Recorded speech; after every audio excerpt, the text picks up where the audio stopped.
celui des circuits courts, c'est celui des labels, des appellations et plus largement des signes de qualité.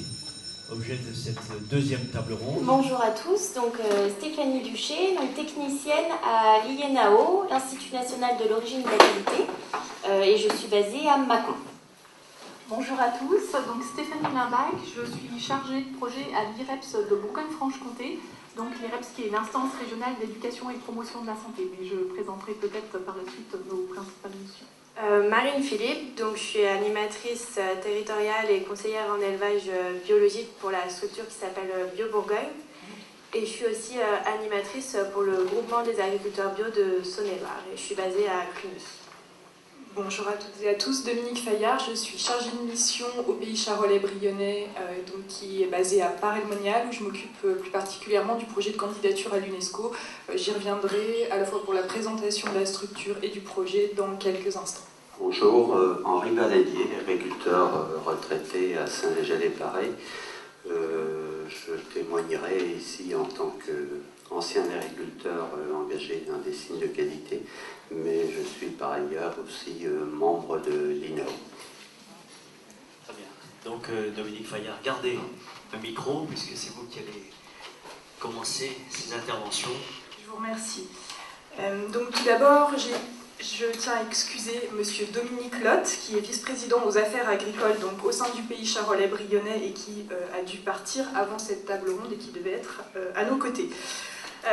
Donc le pays charolais-brionnais, je vais demander de mettre s'il vous plaît la première diapositive. Voilà, donc ce sont en fait 129 communes dans le sud-ouest du département de Saône-et-Loire, 129 communes elles-mêmes rassemblées en 5 communautés de communes et qui se sont regroupées en fait à partir de 2004 au sein d'un syndicat mixte qui est devenu récemment le pôle d'équilibre territorial et rural, donc pour faire en fait ensemble ce qu'aucune communauté de communes ou commune ne pouvait faire seule, donc et fédérer les élus, le monde associatif, le monde économique autour de projets communs. L'objectif, c'est aussi de répondre aux besoins de cohérence des financeurs, des partenaires publics que sont l'Union européenne, l'État, le Conseil régional ou encore le Conseil départemental, et donc contractualiser avec eux pour des projets à faire, à développer sur le territoire. Donc toutes ces actions en fait menées par la structure Pays Charolais-Brionnais, l'objectif c'est d'animer et de développer le territoire donc d'un point de vue économique et aussi touristique, mais aussi d'aménagement du territoire. On l'a vu récemment avec la démarche SCOT de schéma de cohérence territoriale. C'est aussi un axe sur la valorisation patrimoniale à travers l'obtention d'un label Ville et Pays d'Art et d'Histoire donc par le pays en 2007. Une action culturelle aussi en lien avec les offices de tourisme du territoire. Aussi l'animation d'un projet local de santé, un contrat local de santé en partenariat avec l'ARS et beaucoup d'autres projets. Et donc la candidature à l'UNESCO qui, elle, a été lancée en 2011. Donc je vais y revenir dans un instant. Je vais vous redonner en fait quelques éléments du contexte en fait dans lequel a émergé ce projet d'inscrire le territoire du Charolais-Brionnais à l'UNESCO. Les élus, le territoire, ont fait le constat que le Charolais-Brionnais avait souffert d'une hémorragie démographique et donc aussi d'une perte d'emploi depuis les années 1970 jusqu'aux années 2000, et que malgré la présence d'un patrimoine paysager remarquable, d'un patrimoine environnemental, d'un bâti remarquable, la proximité aussi de l'agglomération lyonnaise, le territoire du Charolais-Brionnais souffrait encore d'un déficit de notoriété et d'attractivité. Donc toutes les démarches qui sont menées par le pays vont dans ce sens de développer la notoriété, l'attractivité de notre territoire. Un constat aussi sur la production agricole. On a en Charolais-Brionnais une quasi-monoproduction agricole consacrée à l'élevage des bovins charolais, et les différentes filières sont fragilisées par les crises répétitives qui ont eu lieu ces dernières années, et toutes les interrogations qui tournent autour de l'élevage, de son avenir, etc. L'agriculture a un rôle fondamental dans ce territoire du Charolais brionnais, à la fois dans les filières économiques, mais aussi, on le disait, certains intervenants en ont parlé, en termes de maintien, d'entretien des paysages. Et donc le maintien de ce paysage de bocage, d'un système d'élevage extensif à l'herbe qui est respectueux de l'environnement et du bien-être animal, qui est aussi à l'origine d'une viande de qualité qui a été reconnue par une appellation d'origine protégée. C'est un vrai défi aujourd'hui, tant pour les éleveurs du territoire que pour la collectivité. Et donc en visant à accroître la notoriété du territoire et de sa production agricole, le pays espère contribuer au développement de ces activités. Alors c'est l'un des objectifs de la candidature. Alors donc je vais vous faire d'abord un petit rappel en fait sur les objectifs et les enjeux d'une candidature à l'UNESCO. Donc ce qu'il faut bien avoir en tête, c'est qu'une candidature à l'UNESCO, avant tout, c'est une démarche patrimoniale en fait, qui consiste à préserver un bien. Donc dans le cas présent, dans le cas du Charolais brionnais, c'est préserver ce que l'on appelle un paysage culturel évolutif vivant. C'est-à-dire un paysage en fait qui conserve les traces de ses activités passées, mais où le développement économique se poursuit, où la population habite, travaille et met en œuvre des actions en vue de préserver son patrimoine et son paysage. Donc la démarche porte sur le paysage culturel de l'élevage bovin, c'est un peu le titre de la démarche, où on peut dire aussi le berceau de la race bovine charolaise. Ce qu'il faut savoir, c'est qu'au final, ce ne sera pas la race qui sera inscrite. L'UNESCO n'inscrit pas de race. Donc non, ce n'est pas l'inscription de la charolaise à l'UNESCO. Ce n'est pas non plus l'inscription du bocage pour lui-même, dans le sens où on prétendrait avoir le plus beau bocage d'Europe, même du monde. Ce n'est pas le cas, mais c'est pas ça, même si c'est bien sur le bocage que repose la démarche, mais en fait c'est plus complexe. C'est un paysage qui est le produit de l'interaction donc de l'homme, de l'animal, du bovin et de la nature, et qui, dans la durée, depuis plusieurs siècles, a été capable de se maintenir sans qu'il y ait rupture du système. En fait, ce qu'il faut bien voir, c'est que l'élevage de la charolaise s'est transformé beaucoup depuis ses débuts, ses prémices au XVIIe et XVIIIe siècle, mais que ces évolutions, à la différence de beaucoup d'autres régions, d'autres grandes régions d'élevage, n'ont pas induit de changement profond dans les traits essentiels du paysage. On a toujours un bocage des haies, des arbres, des mares, etc. Les densités peuvent changer, les techniques d'entretien peuvent changer. On est bien dans un paysage culturel évolutif vivant. Donc la démarche ne consiste pas à figer ce territoire, mais bien à accompagner son évolution. Donc la candidature porte à la fois des enjeux patrimoniaux, en termes de sauvegarde du patrimoine architectural et du paysage, mais aussi des enjeux économiques, et notamment le maintien sur le territoire de l'élevage et de toutes les autres activités qu'il peut y avoir autour ou qu'on peut y développer à l'avenir. Donc, je vous ai listé rapidement les principaux enjeux patrimoniaux. Donc, c'est préserver le paysage de bocage, mais j'insiste, sans le figer. Préserver un patrimoine bâti remarquable. Aussi, on a la chance en Charolais brionnais d'avoir une densité de patrimoine bâti remarquable, que ce soit des églises, des châteaux, mais aussi tout ce qu'on appelle le bâti vernaculaire, à savoir les fermes d'éleveurs, d'emboucheurs, de polyculteurs, etc., qui maillent le territoire. Et c'est aussi perpétuer un système durable d'utilisation du paysage en harmonie avec la nature, et aussi renforcer le label Ville et Pays d'Art et d'Histoire, que j'ai évoqué en introduction, qui est un outil de sensibilisation au patrimoine auprès de la population locale, mais aussi des visiteurs qui viennent sur le territoire. Alors, quant aux enjeux économiques, je vous les ai aussi listés. La démarche contribue à la diversification économique du territoire, notamment touristique et agro-touristique. Elle contribue aussi à valoriser les productions agricoles locales, en particulier l'élevage charolais, et son impact bénéfique sur l'entretien et la préservation du bocage.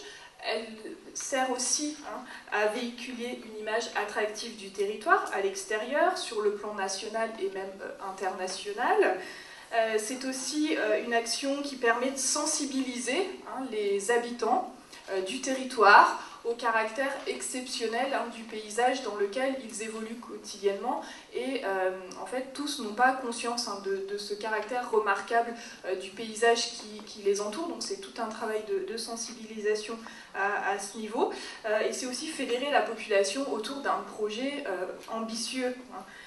Voilà, donc une candidature à l'UNESCO, ce qu'il faut voir, c'est que c'est un formidable levier de développement qui, au-delà de l'importante notoriété qu'elle confère aux territoires concernés, contribue à la diversification économique du territoire. Et donc, dans le cas présent, ça participe à valoriser toutes les productions agricoles locales. Alors, un troisième point, en matière de qualification des produits, que peut apporter cette candidature? Donc, ce que je vous disais, une candidature à l'UNESCO, c'est un label patrimonial, mais bon, qui contribue à la notoriété du territoire candidat, puis labellisé.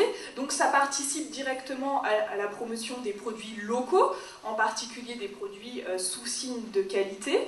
Ça contribue à dynamiser les filières locales, dans le sens où ce prestigieux label international est un formidable moteur de publicité, entre guillemets. Donc une fois labellisé, ça sera la reconnaissance d'un élevage respectueux de l'environnement, du bien-être animal, et donc une valeur ajoutée qui sera apportée à ce système et à ces produits. Donc il faudra donc qu'à ce moment-là, les acteurs locaux sachent s'en saisir pour vendre leurs produits en utilisant cette image de marque. Ce sera aussi, et ça l'expérience des sites qui ont déjà été inscrits sur la liste du patrimoine mondial le montre, une hausse de la fréquentation touristique, donc des clients potentiels, etc. La candidature UNESCO, c'est aussi la co-construction et la rédaction avec les habitants, les agriculteurs, les élus du territoire, d'un plan de gestion du territoire inscrit, du bien qui sera inscrit. Donc l'élaboration de ce plan de gestion qui va donc se décliner dans les années qui viennent. Ce sera l'occasion de valoriser les cahiers des charges des signes de qualité, d'étendre leurs pratiques aux producteurs et d'avoir une réflexion globale, cohérente à l'échelle du territoire. Et donc je dirais que pour conclure, la reconnaissance du berceau de la race charolaise au patrimoine mondial de l'UNESCO serait un moyen de préserver un système durable qui a fait ses preuves et qui répond aux préoccupations actuelles de la société, aux attentes des consommateurs, notamment en matière alimentaire et environnementale, de voir des animaux qui mangent de l'herbe dans des pâtures et qui ne sont pas concentrés dans des ateliers ou autres. Voilà, je vous remercie de votre attention. Je me permets une question complémentaire, parce que je suis sûr que d'autres portent cette question. Cette démarche, vous avez dit qu'elle a démarré en 2011, 6 ans déjà. Où on en est? On a fait du chemin, c'est long. Une démarche UNESCO, il faut savoir que c'est on va dire, en moyenne une dizaine d'années de travaux. C'est comme l'obtention d'une AOP ou d'un autre signe. Donc on a progressé cette année puisqu'on a eu une visite d'experts en février suite au dépôt d'un dossier en septembre dernier. Visite d'experts qui s'est bien passée. Les experts ont été unanimes pour dire qu'on devait poursuivre cette démarche avec donc des choses à compléter, à retravailler dans le dossier pour une nouvelle examination à l'automne. Voilà. Et donc là, on en est à l'étape d'être inscrit sur la liste de la France. J'ai prévu d'y revenir cet après-midi plus pédagogiquement dans mon intervention, mais je vous le dis déjà. Donc on est à la démarche de se faire inscrire sur la liste de la France. C'est l'étape préalable pour ensuite être inscrit devant l'UNESCO. Voilà. Donc c'est un projet de longue haleine. Il faut que les candidatures soient portées par le pays dans lequel ils se tiennent. Très bien. Alors, nous passons maintenant du côté de l'Institut national des appellations et de l'origine. Je vous ai parlé donc de l'INAO. L'INAO, qu'est-ce que c'est? En fait, c'est un établissement public administratif qui met en œuvre la politique de la qualité du ministère de l'Agriculture. Donc on travaille directement sous l'égide et pour le ministère de l'Agriculture. l'INAO a 81 ans, très exactement. Il est né avec le principe et la notion d'appellation d'origine qui s'est développée en France. Et en gros, c'est une grosse maison au fonctionnement très original et qui a gardé d'ailleurs ce fonctionnement depuis 81 années. Donc sa particularité essentielle, c'est qu'elle est le siège en fait d'un pouvoir partagé entre les professionnels, opérateurs des filières de qualité et des signes que je vais présenter par la suite, et des représentants de toutes les autorités compétentes de l'État. Donc en fait, toutes les décisions qui sont prises au sein de l'Institut, telles que la reconnaissance des signes que je vais vous présenter, sont prises pour 50% par les opérateurs des filières de qualité et pour 50% restants par les autorités compétentes de l'État. D'accord ? En gros, hein, voilà. Monsieur Baladier le disait très justement, il fait partie donc des représentants de producteurs qui siègent au sein de l'Institut. Et donc, par rapport à ce fonctionnement original, de fait, on a un directeur qui est nommé directement par le ministre et un président qui est actuellement monsieur Jean-Louis Piton, président, donc issu du monde de la production. Pour continuer, donc rapidement, le budget annuel de l'INAO, c'est 23 millions d'euros, issus principalement donc, pour 70% de dotation budgétaire de l'État et les 30% restants étant les subventions, les droits payés par les opérateurs des SIQO. Voilà. SIQO, ça veut dire quoi? Donc SIQO, c'est les signes officiels d'identification de la qualité et de l'origine. Donc, on sait très bien que le consommateur, tout comme les éleveurs d'ailleurs, sont totalement perdus dans le monde des logos qui s'est développé sur l'ensemble des produits alimentaires. Il faut savoir qu'en fait, il n'existe en France que 5 signes officiels garantis par l'État. D'accord? Que 5.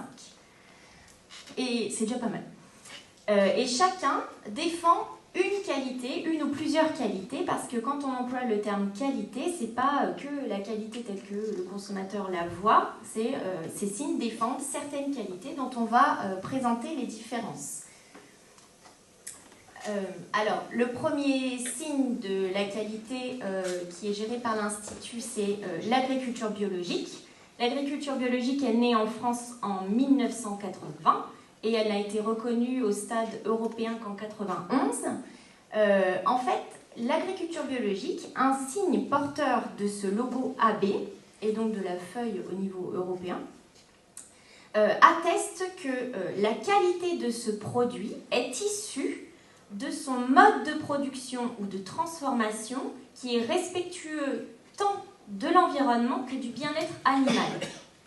Donc, la qualité qui est apportée par un produit sous agriculture biologique est essentiellement, donc ce qui est caché derrière ce logo, c'est essentiellement et exclusivement le fait d'être un produit qualifié de sain, c'est-à-dire respectueux donc, de l'environnement et du bien-être animal, avec, vous connaissez les principales lignes, donc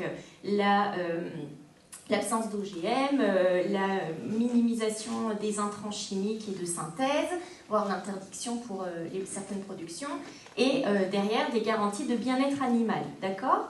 Donc je voudrais mettre fin à toutes les polémiques qu'on peut entendre parfois mises en place par la presse qui disent oui, on a fait déguster les produits bio aux consommateurs et ils ont dit qu'ils étaient moins bons et pas bons par rapport à d'autres produits. Oui. Ok, peut-être. C'est pas la qualité qu'on leur reconnaît. Bien sûr que le produit agriculture biologique doit être bon pour être consommé. On est d'accord. Le consommateur ne va pas se tourner vers des produits qui ne seraient pas bons. Pour autant, ce que garantit un produit sous agriculture biologique, c'est pas un enjeu gustatif, c'est un enjeu sain, lié à l'environnement et au bien-être animal. C'est ce qu'il y aura dans l'assiette du consommateur. D'accord? Voilà. J'essaye d'aller vite. Le label rouge, donc autre signe de la qualité géré à l'Institut. Donc le label rouge, lui, atteste qu'un produit label rouge a une qualité supérieure. Quand on parle de supérieur, ça sous-entend et ça implique qu'on se compare à quelque chose. On est bien d'accord. Donc supérieur à quoi? c'est supérieur à un produit courant similaire. Par exemple, mon jambon label rouge, que je vais trouver dans l'étal de la grande surface, a été comparé à un jambon standard qui va être dans le même linéaire d'ailleurs. On cherche à orienter que le consommateur puisse comparer les deux productions et facilement quand il les trouve dans le rayon. Donc, il atteste cela. Mais quel est le critère de comparaison? Le critère de comparaison d'un label rouge est exclusivement organoleptique. C'est-à-dire que tout produit qui porte ce label rouge vous garantit qu'il a été testé par un jury de consommateurs, un gros jury, et derrière, ce jury de consommateurs a attesté que sur différents critères organoleptiques, alors le produit a été jugé de qualité supérieure par rapport aux produits courants similaires définis. D'accord ? Pour autant, on est bien d'accord que si ce produit est supérieur en qualité gustative, cela implique qu'il y a des conditions de production derrière qui sont fixées dans un cahier des charges qui sont de fait supérieures également à la manière de produire le produit courant similaire sur lequel on se compare. Voilà. Donc en fait, quand un éleveur s'engage dans la filière agriculture biologique, il a un cahier des charges à respecter, des conditions de production, ou bien pour un transformateur des conditions de transformation qui sont fixées. Donc il y a un cadre et des bases minimales fixées par l'État et les opérateurs qui définit un cadre minimal et des conditions de production minimales. Et derrière, chaque label rouge ajoute ses propres spécificités, ses propres conditions de production plus strictes. Voilà. Et donc, bien sûr, cela fait l'objet de contrôle. Donc, je vous ai mis des exemples de produits label rouge parce qu'on parle de produits alimentaires, mais le label rouge est aussi valable pour d'autres productions. Vous entendez peut-être parler beaucoup ces temps-ci des fleurs. Il y a beaucoup des géraniums, des roses, etc. qui commencent à obtenir les labels rouges. Il y a par exemple le gazon. Donc on est bien d'accord qu'en test organoleptique, on ne mange pas le gazon. Mais il faut savoir que organoleptique, ça fait appel aux 5 sens et il n'y a pas que le goût. Et donc il y a plusieurs critères qui sont fixés pour ce gazon. Et notamment, c'est le gazon qui est utilisé par les plus grands stades pour les matchs. Voilà. Il y a aussi la mousse au chocolat, etc. en produits transformés. On a un troisième signe qui est assez méconnu au niveau français. Pourquoi ? Parce qu'on a déjà énormément on a une culture gastronomique et du goût, comme l'a expliqué tout à l'heure dans la première table ronde, assez importante au niveau français. Et donc, la spécialité traditionnelle garantie, STG, n'est actuellement pas énormément développée en France. En fait, la STG, c'est un signe européen que la France peut mettre en place. Ouh là là, d'accord. Et du coup, donc, elle atteste que le produit porteur de ce logo STG porte un nom traditionnel et qui garantit que soit la matière première, soit sa manière d'être fabriquée est traditionnelle, répond à des règles traditionnelles. Et quand on parle de tradition au niveau européen, on parle d'une génération, donc de 30 ans. Il faut que la notoriété soit acquise depuis 30 ans pour porter ce nom. Donc, je vous ai mis un exemple. La seule STG actuellement reconnue au niveau français est la moule de Bouchot. Donc, de Bouchot, en fait, ce n'est pas un lieu géographique. Attention, il ne faut pas que ce soit un lieu géographique.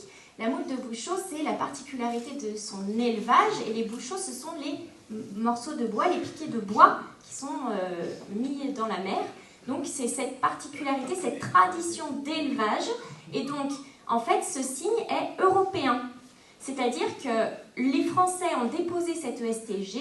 Pour autant, dans n'importe quel autre pays européen, si un éleveur de moules voudrait faire de la STG, il le peut dans la mesure où il respecte ce cahier des charges qui est partagé au sein de l'Europe. Voilà. Enfin, on parle après de l'identification d'un produit, on parlait d'ancrage territorial. Il y a des produits qui portent des noms de régions, de territoires, vous le savez. Et au sein de ces produits porteurs de noms géographiques, on a deux signes. Le premier est l'IGP, l'indication géographique protégée. L'IGP atteste que le produit porteur du nom d'un territoire, sa manière d'être produite, d'être transformée, ou bien sa notoriété, simplement, acquise au fil du temps, est liée à cette aire géographique. Elle a une origine géographique, d'accord? Pour autant, l'IGP, j'aime bien dire que c'est une succession de « ou ». C'est-à-dire que je dis bien qu'elle a une qualité, ou un mode de production ou de transformation, ou une notoriété qui est liée à cette origine géographique et au nom qu'elle porte. D'accord? C'est important pour faire le parallèle avec l'AOP. Et donc, je vous ai mis des exemples de produits IGP, donc vous en connaissez sans doute tous, je pense certains. Mais par exemple, si je prends l'IGP Jambon de Bayonne, donc qui est très connu, c'est de notoriété dûment acquise. Cette notoriété, elle a été acquise pourquoi? Par rapport à un savoir-faire de transformation et de séchage du jambon, d'accord? Par contre, sa matière première, la matière première du cochon, n'est pas obligatoirement produite sur l'aire géographique du jambon de Bayonne, d'accord? On est d'accord. Voilà, c'est pour vous expliquer, il y a un lien avec le territoire et le nom du territoire qu'il porte, mais voilà, on va dire que c'est un lien partiel. Je vous ai mis aussi un exemple d'IGP étrangère, parce que quand bien même on peut passer au niveau de l'Europe, on a en Colombie une IGP qui a été enregistrée au niveau européen pour la protéger, hein, c'est que pour la protéger dans le marché européen, donc c'est le café de Colombie par exemple. Et enfin, pour terminer, l'AOP, l'appellation d'origine protégée. Alors déjà, juste un petit aparté, donc vous avez sans doute entendu parler d'AOC. AOC-AOP, c'est la même chose. Hein, il n'y a pas de différence, sauf que l'AOC, c'est la phase transitoire de reconnaissance, c'est-à-dire que la France reconnaît qu'un produit peut mériter l'obtention d'une appellation d'origine, mais cette appellation d'origine doit obligatoirement être enregistrée au niveau européen, puisque nous faisons partie de l'Europe. Donc, on atteste pendant un laps de temps jusqu'à ce que la Commission européenne enregistre cette dénomination. Et donc, dans ces cas-là, on bascule sur AOP. Et l'AOC disparaît. Ce n'est qu'une phase de reconnaissance transitoire par la France jusqu'à ce qu'on obtienne l'AOP. Et donc, un produit porteur d'une AOP, les qualités qui sont attestées et garantie par cette AOP, c'est la fameuse succession de « et », cette fois-ci, ce n'est pas une succession de « ou », c'est que toutes les qualités de ce produit, sa notoriété, toutes les conditions de production sont exclusivement réalisées dans l'air. Donc si je prends le parallèle avec un jambon IGP, alors ça sous-entendrait que les cochons seraient nés, élevés, engraissés, abattus sur le territoire délimité. Et bien souvent, on est sur des zones beaucoup plus petites que les IGP. Et donc, quand on parle d'un lien, l'AOP correspond tout à fait à la définition en fait, donnée pour le patrimoine, la demande de patrimoine de l'UNESCO, parce qu'en fait, l'AOP, c'est un système, elle reconnaît un système d'interaction entre un produit, un animal qui vit sur un territoire, qui a un paysage particulier, qui est lié à des sols particuliers, qui est lié à un climat particulier, qui est lié du coup à la végétation particulière qui va se développer, qui est lié au savoir-faire des hommes, qui vont développer des techniques et adapter, choisir des espèces pour se développer, des espèces végétales comme animales, qui vont se développer ici et qui va structurer un paysage particulier, qui bien sûr est évolutif. Les appellations d'origine sont évolutives dans la mesure où elles préservent leurs fondamentaux et leurs spécificités organoleptiques. Voilà.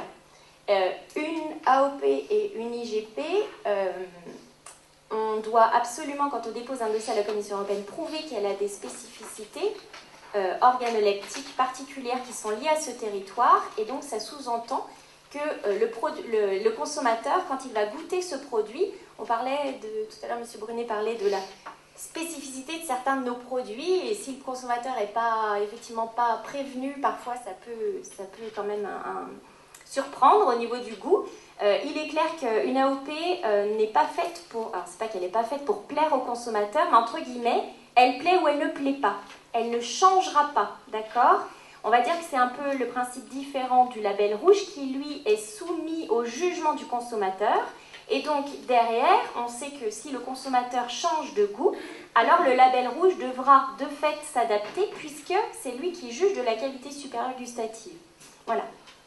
Donc, il y a deux modes de qualité organoleptique différents et qui leur sont propres et qui sont tout à fait défendables et qui sont pourtant et justement, très justement, des signes de qualité. Ces distinctions, on ne les maîtrise pas vraiment, c'était très clair. Mais est-ce que sur la question apport ou plus-value de ces rattachements, ces signes pour le producteur et pour le consommateur, est-ce qu'en 2 mots, vous pouvez quand même dire quelque chose? Tous ces signes ne sont pas en concurrence en fait, et ils se complètent tous et ils défendent tous. Un éleveur fait le choix d'aller dans un ou un autre des signes, c'est par rapport à ses propres aspirations et il défend des qualités différentes. Et l'agriculture biologique, par exemple, peut s'additionner sur chaque signe puisque elle ajoute en fait des conditions de production et des qualités supérieures en fait à déjà des fondamentaux de qualité. En termes d'agriculture biologique, donc valorisation à l'échelle d'une exploitation. Voilà. À l'échelle d'une exploitation, donc c'est très délicat au niveau de l'agriculture biologique. L'agriculture biologique, c'est une démarche totalement individuelle, d'accord?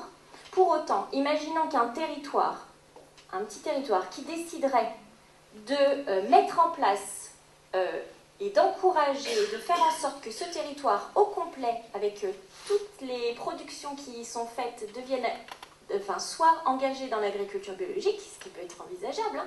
Alors dans ces cas-là, on est bien d'accord que l'ensemble des agriculteurs qui sont sur ce territoire vont s'associer. Ils répondent aux mêmes enjeux et donc derrière, ils vont valoriser cette production. La valorisation principale, elle passe par le logo et le consommateur sait à peu près ce qu'il y a derrière, sauf s'il s'attend à ce que ce soit la qualité supérieure gustative. Mais derrière, donc, c'est par rapport à l'acte d'achat. Ça encourage l'acte d'achat et par rapport notamment aux volontés, aux souhaits actuels de consommation de nos consommateurs. Donc, c'est plutôt par là. Je ne peux pas dire qu'à l'échelle d'une exploitation, un éleveur qui est engagé en agriculture biologique, je ne peux pas vous dire combien il va valoriser sa production. En règle ça générale, va attirer. Le rattachement à tous ces signes de qualité, est-ce que ça veut dire qu'à l'unité, au kilo, au litre, à l'hectolitre, on vend plus cher? Ah bien sûr, oui, l'objectif de tous ces signes de qualité, c'est une plus-value. C'est une plus-value pour l'éleveur, d'accord? Oui, alors ça peut être une plus-value en termes de reconnaissance du produit, voilà. d'attractivité, comme vous l'avez dit, mais c'est aussi le prix. Pour vendre plus ou pour vendre plus cher. Voilà. Et sur le cas précis de la viande charolaise, est-ce qu'on a un comparatif entre le prix moyen de vente avant l'appellation et après l'appellation? Est-ce que, je pense que M. Baladier pourra compléter par rapport vous étiez éleveur vous-même. Voilà, au label rouge. On reviendra à ça avec vous. Voilà. Ce que je peux dire, c'est qu'à l'échelle d'une exploitation, et par rapport notamment à l'appellation d'origine bœuf de Charolles, il y a 3 chiffres importants. Un éleveur qui s'engage dans une appellation d'origine, dans l'appellation d'origine bœuf de Charolles, on est d'accord qu'il doit respecter un cahier des charges très strict, qui du coup engage l'exploitation, l'ensemble des pratiques dans un système très spécifique. Et donc, l'une des particularités du monde bovin allaitant fait que l'éleveur engage ses animaux, ce qui n'est pas le cas dans d'autres filières plutôt intégrées. Pour vous donner le comparatif, un éleveur, on dit ici, sur le territoire du Charolais-Brionnais, on dit qu'un éleveur qui est engagé, par exemple, vous avez peut-être entendu parler de la future, peut-être, IGP Charolais de Bourgogne. C'est une démarche qui est en cours d'enregistrement à la Commission européenne. La Commission européenne est en train de se prononcer sur ce. Alors, l'éleveur, au sein de son exploitation, il va sortir un animal futur IGP par an. Au niveau d'une exploitation engagée en label rouge, alors l'éleveur va sortir 5 à 6 animaux en label rouge par an. À l'échelle d'une exploitation engagée en AOP, alors on en est actuellement à une moyenne de 10 animaux par an. Donc avec l'échelle de valeur qui est associée à cette vente. Voilà. Donc c'est vraiment une volonté et un engagement de l'éleveur d'engager ses bêtes dans cette appellation et qu'elles sortent dans les attendus de l'AOP. Deuxième chiffre important, c'est que du coup, au niveau de la filière, ils se sont... Alors attention, je ne parle pas d'entente de prix, je le précise bien à la caméra, qui est totalement illégale. Il y a une grille indiciaire, on va dire un prix minimum conseillé, qui est défini par les éleveurs eux-mêmes, qui est remise à jour tous les 15 jours maximum, et qui est totalement stable et totalement déconnecté du marché de la viande bovine actuelle, qui, on connaît la volatilité des prix. Et donc en fait, ça sous-entend qu'un éleveur qui s'engage dans l'appellation d'origine est assuré d'avoir un prix minimum stable de reprise et d'achat de ses bêtes, ce qui est un peu plus délicat dans le monde bovin. Troisième chiffre très important, c'est que la plus-value commerciale et économique apportée est estimée en moyenne, toutes catégories confondues, hein, je parle génisse, vache et bœuf, est approximativement de 50 à 60 centimes de plus qu'un par prix carcasse, un char prix carcasse, gagné par l'éleveur par rapport à une production, on va dire, autre, standard. Voilà. Donc, je veux dire, l'objectif de plus-value économique est là, mais j'avais tout un développement par la suite sur l'apport de tous ces signes sur un territoire, en fait, parce que, outre la plus-value économique, il y a quand même un énorme lien social. On parle de démarche collective pour la plupart de ces signes. L'éleveur n'est pas seul. Ensuite, il y a ces SICO sont d'énormes outils de développement rural, tant au niveau de la protection de l'environnement, parce que dans les cahiers des charges, il y a énormément de choses qui sont mises pour encourager donc forcément le pâturage. Donc qui dit pâturage dit l'entretien des prairies permanentes, la diversité floristique, l'alimentation, etc., etc. On reviendra tout à l'heure sur ces aspects-là, voilà, parce éventuellement au cours de l'échange. Tout à fait. Là, il faut passer la parole. Oui, je suis vraiment désolée. Maintenant, merci à Stéphanie Limbac. Donc là, on va prendre l'entrée santé avec vous par rapport à ces signes de reconnaissance ou de qualité des différentes productions. Alors, je vais peut-être préciser en préambule quelles sont les missions sur lesquelles nous travaillons en tant qu'IREPS. Donc l'IREPS, je vous ai dit, c'est l'instance régionale d'éducation et de promotion de la santé. Donc nous sommes une association qui œuvrons dans le domaine de l'éducation pour la santé et promotion de la santé, je vous l'ai dit, à travers différentes missions. Pour faire assez synthétique, on accompagne d'un point de vue méthodologique tous les partenaires, tous les acteurs de terrain dans la mise en œuvre de projets en santé, en promotion de la santé. Donc voilà, ça peut être un appui ponctuel ou tout au long de la démarche. Nous développons également des projets territoriaux de prévention, d'éducation et de promotion de la santé. Donc l'IREPS développe un certain nombre de projets thématiques et ou populationnels. Et la nutrition fait partie des priorités qui sont développées à travers les projets. Et puis nous contribuons à la mise en œuvre des politiques régionales de santé publique en participant à ce qu'on appelle à la démocratie en santé. Donc voilà, on est également présent au sein des commissions au niveau régional pour faire part de nos remarques, de nos commentaires, des axes de travail qui pourraient être développés en lien avec les partenariats sur les différents territoires. Alors, voilà, donc cette partie, pour faire le lien avec produits d'origine, donc produits de qualité, produits, quel impact sur la santé. Essayons déjà de définir qu'est-ce qu'un produit sain, qu'est-ce qu'on entend par produit sain, et voilà quels impacts possibles sur la santé du consommateur. Alors, il peut y avoir plusieurs portes d'entrée pour définir qu'est-ce qu'un produit sain. Déjà, d'un point de vue nutritionnel, est considéré comme sain tout aliment qui est favorable à la santé et qui apporte à l'organisme les différents nutriments dont il a besoin pour fonctionner. Donc, c'est-à-dire qui puisse apporter l'ensemble des vitamines, des oligo-éléments, les antioxydants, les fibres et l'ensemble des nutriments qui puissent le faire fonctionner. Donc ces éléments nutritifs sont facilement assimilables par l'organisme humain lorsque ceux-ci proviennent d'aliments biologiques, autrement dit d'aliments qui sont commercialisés dans leur état naturel.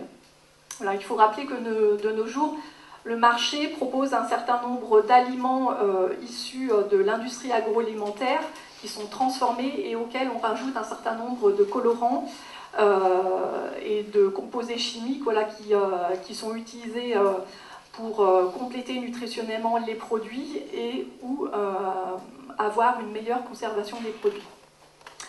Alors il est bon de rappeler également qu'en termes d'alimentation et d'équilibre alimentaire, il n'existe pas d'aliments 100% bons, entre guillemets, et 100% ou 100% mauvais. Voilà, dans l'équilibre en matière d'alimentation, en fait, tout est question de quantité consommée et de variété des aliments que consomme le consommateur. Donc aucun aliment, il faut savoir, ne couvre à lui seul les besoins de l'organisme en termes de santé purement biologique. Alors le terme sain, ça a été évoqué aussi par les autres intervenants, voilà, fait référence aussi aux produits qui répondent à certaines exigences de qualité, mais aussi exigences de sécurité sanitaire, et également fait référence, voilà, aux produits qui portent un aspect qui s'intéresse justement à être produits avec des modes de consommation qui sont non polluants et respectueux pour l'environnement général et pour les ressources naturelles. Alors, les produits sains, dits sains, tout à l'heure, M. Prunet parlait d'alimentation sûre, donc plus en termes d'exigence de sécurité sanitaire, ont souvent une meilleure qualité nutritionnelle, donc effectivement dans la composition des produits, avec des produits qui sont plus riches en vitamines, plus riches en sel, plus riches en minéraux. Alors pourquoi? Parce que effectivement, quand vous prenez les fruits et légumes, quand vous êtes sur des produits de qualité, ils ont tendance d'être maturés, d'avoir une maturation la plus complète, donc effectivement d'être le plus riche en termes de composition nutritionnelle.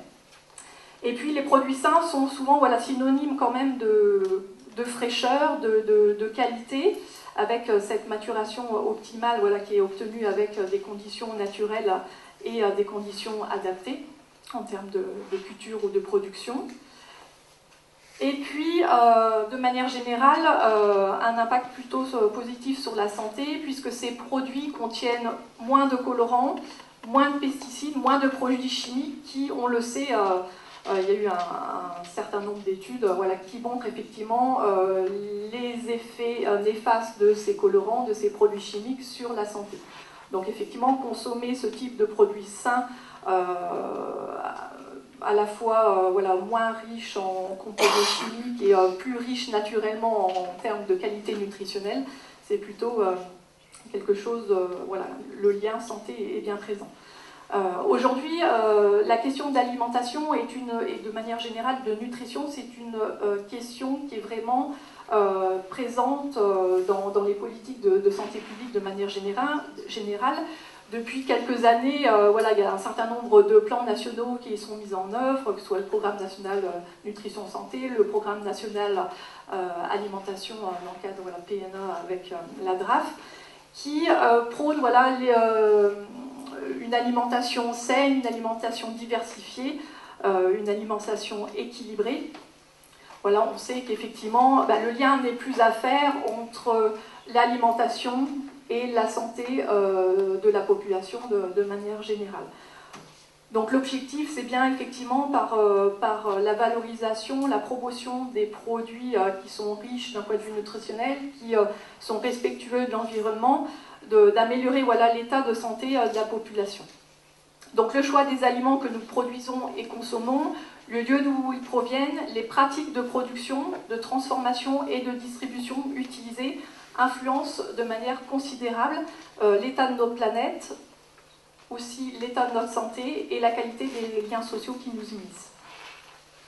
Alors, quelles sont les exigences du consommateur au niveau national? Alors effectivement, depuis de nombreuses années, il y a un fort développement du commerce national, international, qui fait que le consommateur a une grande diversité de choix dans les produits.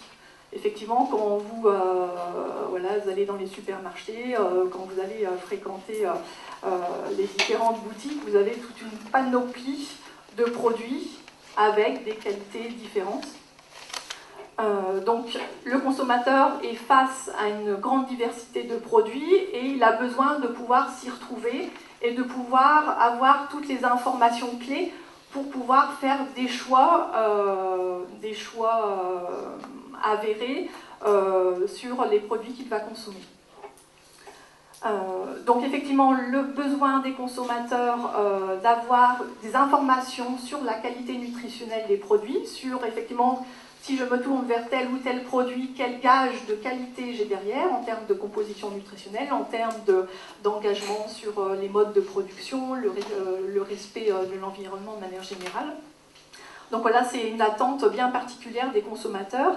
Et pour faire face à ce besoin en termes d'avoir de l'information sur la qualité des produits, il y a une réglementation qui a été mise en place, qui est le règlement INCO, donc l'information du consommateur sur les denrées alimentaires, qui va renforcer par exemple les nouvelles règles en matière d'étiquetage, donc notamment sur l'étiquetage nutritionnel des produits préemballés. Donc ça, c'est vraiment un outil qui permet de répondre à ce besoin d'avoir un certain nombre de connaissances sur les produits que peuvent consommer les consommateurs. Donc l'indication, effectivement, besoin aussi de retrouver l'origine des produits, que ce soit les produits transformés ou les produits bruts. Donc cette réglementation qui est notamment la déclaration nutritionnelle obligatoire, qui est maintenant obligatoire pour les produits préemballés depuis fin décembre 2016. Donc ça, voilà, c'est un grand chamboulement aussi pour les producteurs, les agriculteurs, parce que quand on fait des produits transformés, préemballés, ça demande aussi de s'adapter à cette réglementation, justement pour donner l'information précise aux consommateurs de manière générale. Ça demande, voilà, la nécessité de réfléchir aussi au mode de communication et de valorisation des produits de manière générale.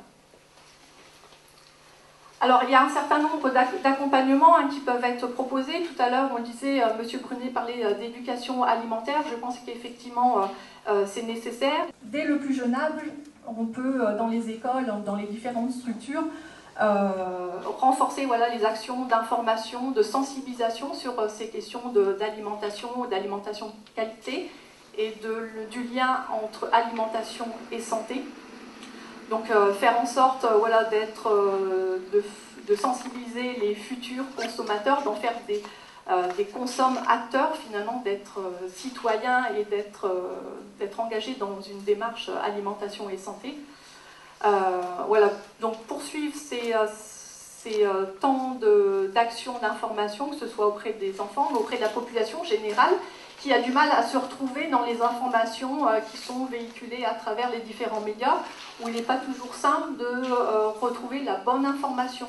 C'est vrai qu'il y a tout un panel d'informations, de sources qui ne sont pas toujours avérées sur les questions d'alimentation et de santé. Et puis, voilà, sur les questions de santé, en lien avec le territoire, je pense qu'il est essentiel, comme ça a été dit sur la première table ronde, de rapprocher les consommateurs et les producteurs pour avoir aussi une meilleure connaissance mutuelle des attentes et des besoins de chacun, puisqu'effectivement, le consommateur a des préoccupations en termes de qualité à des produits, mais il faut aussi en avoir connaissance et de pouvoir adapter et de répondre mieux à cette demande. Donc voilà, travailler sur ce rapprochement producteur-consommateur, de travailler sur la communication, la valorisation des producteurs de manière générale, des produits, et puis rendre accessible, faciliter, travailler sur l'accès des consommateurs à ces produits de qualité sur les territoires et notamment sur les territoires ruraux.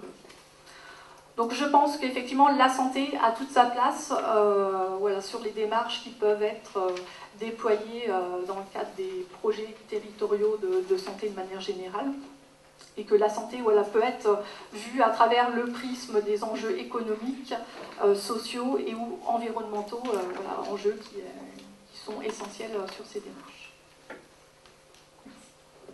Merci. juste compléter et puis illustrer, est-ce que vous pouvez parler de tel ou tel territoire dans lequel il y a déjà une concertation au titre de la qualité santé des produits entre les professionnels producteurs, les consommateurs, puis peut-être les professionnels santé aussi? Alors après, d'exemples précis, après c'est plus, je pars d'un exemple, je travaille sur le pays, donc le pays Charolais-Brionnais, on essaye de travailler justement sur ces questions d'alimentation, le lien avec la santé, et de travailler avec les cantines scolaires.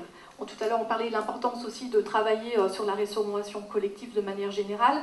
Voilà, au niveau de la restauration collective, il y a un certain nombre d'obligations qui s'opposaient sur l'offre alimentaire et sur l'équilibre alimentaire de manière générale. On essaie voilà, d'être à la rencontre des professionnels, des associations aussi de parents qui gèrent, voilà, sur le secteur du pays Charolais-Brionnais, il y a énormément de cantines qui sont gérées par des structures associatives qui n'ont pas forcément toutes les informations en main ou ne savent pas forcément voilà, comment s'y prendre pour répondre à ces obligations.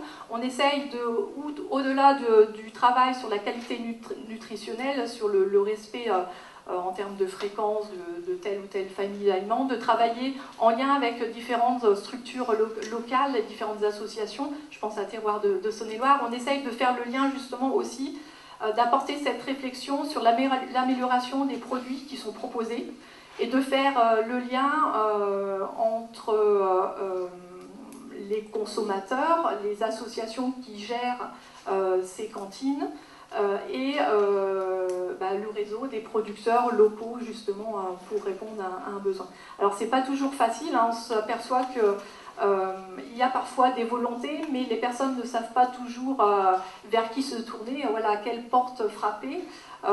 Donc voilà, c'est intéressant de pouvoir d'être dans le rapprochement consommateur et puis réseau initiative locale, réseau de producteurs, voilà, pour faire le lien et améliorer l'offre alimentaire de manière générale sur les territoires.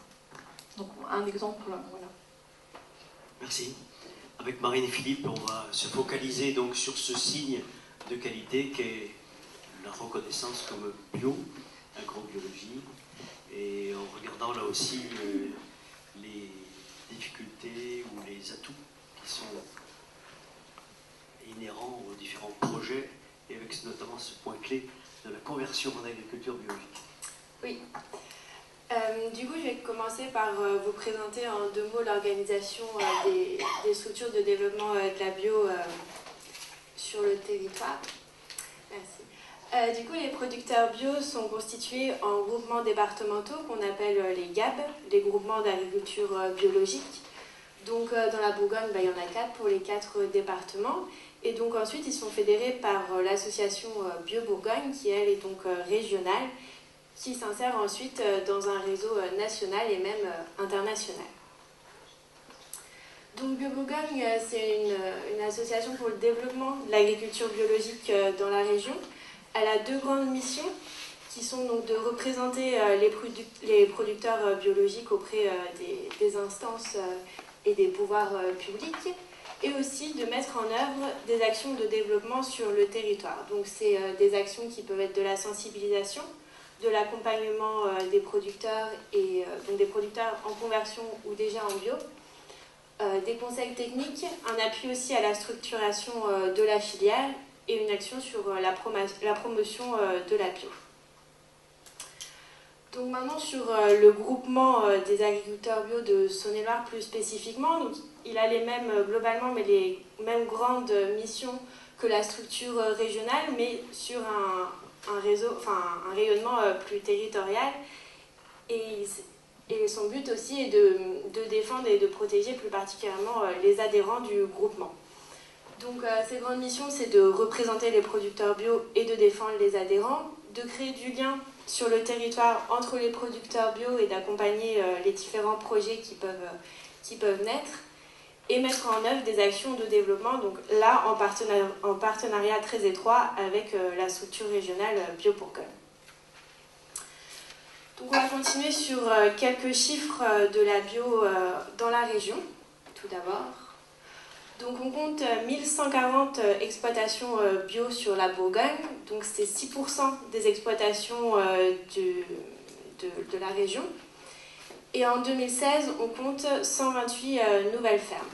Donc les 2 dernières années, 2015-2016, ont été des grosses années de développement de l'agriculture bio sur la région.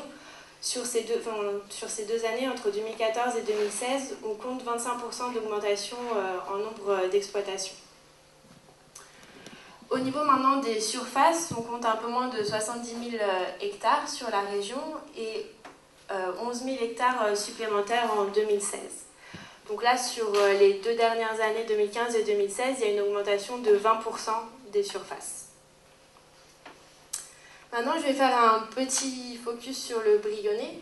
Donc, j'ai compté 21 exploitations bio sur le territoire qui sont réparties donc en différentes activités. Donc, le petit schéma ici les montre. On compte majoritairement des exploitations en élevage ou en polyculture-élevage. Donc, on en compte 12 en tout. Ensuite, sur du maraîchage, 4 exploitations en maraîchage, 3 qui font des plantes aromatiques et médicinales, 2 en apiculture et pour finir, en vigne aussi, 2 exploitations viticoles. Donc au niveau de l'élevage, on retrouve du bovin majoritairement allaitant, mais aussi des bovins laitiers, des caprins et de la volaille. Et sur les dernières années, donc 2015-2016 et le début de 2017, on compte 7 nouvelles conversions ou installations sur le territoire. Donc maintenant, je vais poursuivre sur l'accompagnement justement spécifique de ces conversions ou installations, enfin des porteurs de projets sur la bio. Donc au niveau des difficultés, donc je vais commencer par en lister quelques-unes, peut-être les plus importantes. Les difficultés peuvent être techniques, parce que passer en bio, ça demande un changement de système qui peut être important, ça dépend de l'exploitation initiale, mais selon les cas, ça peut être de gros bouleversements. Ensuite, sur un accès au foncier pour les installations. Donc maintenant, il y a des structures qui cherchent à développer ça, mais c'est toujours parfois difficile. Lorsque la situation financière d'une exploitation est déjà fragile, le passage en bio ne va pas l'améliorer, c'est quelque chose de risqué, et en particulier quand il y a eu des investissements importants faits sur une ferme.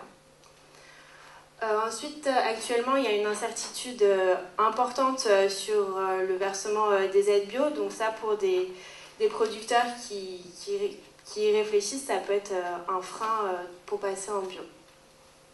Ensuite, il y a bien sûr des freins culturels, donc être agriculteur bio, ça va être différent de la majorité des agriculteurs d'un territoire.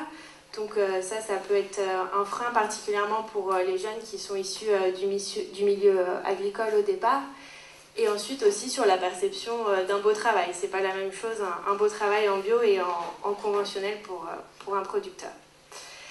Et donc pour finir sur ces difficultés, donc ça s'améliore, mais avant c'était en particulier sur la commercialisation des produits.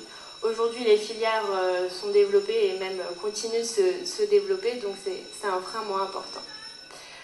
Alors bien sûr il y a des leviers sur lesquels on peut jouer pour développer la bio, donc c'est tout d'abord accompagner ces porteurs de projets à l'installation ou à la conversion. Donc nous, c'est notre travail à Bio Bourgogne et dans les GAB, et puis il y a d'autres organismes de développement qui travaillent là-dessus, comme les chambres d'agriculture par exemple. Donc c'est à la fois un appui technique, mais aussi réglementaire, administratif, et sur les projets par exemple de commercialisation, de transformation. Ensuite, bien sûr, c'est de mettre en réseau les agriculteurs bio les agriculteurs qui sont déjà en bio avec ceux qui ont un projet d'installation ou de conversion.